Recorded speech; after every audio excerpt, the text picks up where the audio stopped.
निज़ाम इंसानी जिस्म में निज़ाम का अमल एक इंतहाई अहम अमल है। आइए इसमें किन हिस्सों की शमूलियत होती है हम जान लेते हैं। इसमें मुँह के बाद रसाई नाली दहना भी कहा जाता है जिसे, वहाँ से मैदे के बाद छोटी आंत, बड़ी आंत और मिक़ात। इसके अलावा मुंह के गुदूद, जिगर और लबलबा, यहाँ के हाजिम रस बहुत ही कारगर साबित होते हैं। जब हम ग़िज़ा को चबाते हैं तो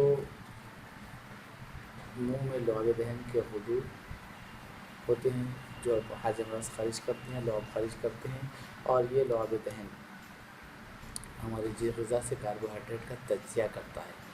इसलिए कहा जाता है कि ग़िज़ा को बेहतर अंदाज में चबाकर खाना चाहिए ताकि कार्बोहाइड्रेट का तज्ज़िया बेहतर अंदाज में हो और ग़िज़ा का हाज़मे का अमल ही अच्छे अंदाज में हो सके। जब ग़िज़ा को यहाँ से अंदर धकेला जाता है, निगला जाता है, तो ग़िज़ा ग़िज़ाई नाली में दाखिल होती है।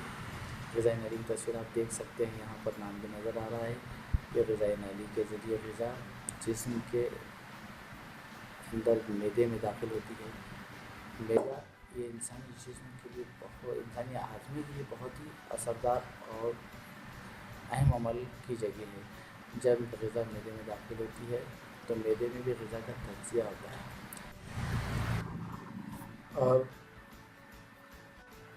इस तज्ज़िये के लिए जो सबसे ज़रूरी चीज़ है वो है मैदे से खारिज होने वाला हाज़िम रस। आप यहाँ पर देख सकते हैं, जैसे ग़िज़ा दाखिल होती है मैदे में इसका हाज़िम रस खारिज होना शुरू होता है और साथ ही साथ दूसरे साइड से हाइड्रोक्लोरिक एसिड का भी अखराज होता है। ये दोनों चीज़ें प्रोटीन कार्बोहाइड्रेट का तज्ज़िया करती हैं और ग़िज़ा को तेज़ाबी बनाती हैं। जब ग़िज़ा यहाँ से तेज़ाबी बन जाती है तो आगे बढ़ती है और छोटी आंत में दाखिल होती है। छोटी आंत में दाखिल होने से पहले जिगर और लबलबे से खारिज होने वाले हाज़िम रस को इसमें शमूलियत होती है, जो हाज़मे के लिए बहुत ही अहम और मददगार साबित होता है। आइए देखते हैं जिगर कहाँ वाक़ होता है। जिगर लाल कलर का, ब्राउन कलर का छोटा सा हिस्सा होता है जो मैदे के ऊपर साइड में होता है और एक मखसूस किस्म का हाज़िम रस खारिज करता है। जिगर के गुदूद से निकलने वाला हाज़िम रस सफ़रा कहा जाता है। उसके बाद लबलबी रस खारिज करता है। जिगर से खारिज होने वाला सफ़रा और लबलबा से खारिज होने वाला लबलबी रस तेज़ाबी ग़िज़ा की तामील करते हैं, चरबीदार ग़िज़ा को हल करते हैं। जब ग़िज़ा छोटी आंत में दाखिल होती है उस वक्त खुसूसन कार्बोहाइड्रेट, प्रोटीन और चर्बीदार चीज़ें यहीं पर हल होती हैं।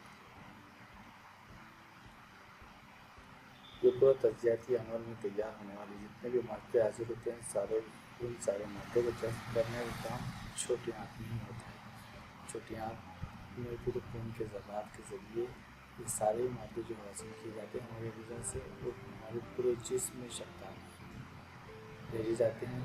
उसके बाद बड़ी आंत में ग़िज़ा दाखिल होती है, नमक और पानी जज़्ब होता है यहाँ पर, और जो बाकी फजला बच जाता है वो मिक़ात के ज़रिए बाहर खारिज हो जाता है। ये था निज़ाम-ए-इंहिज़ाम मुकम्मल तौर पर।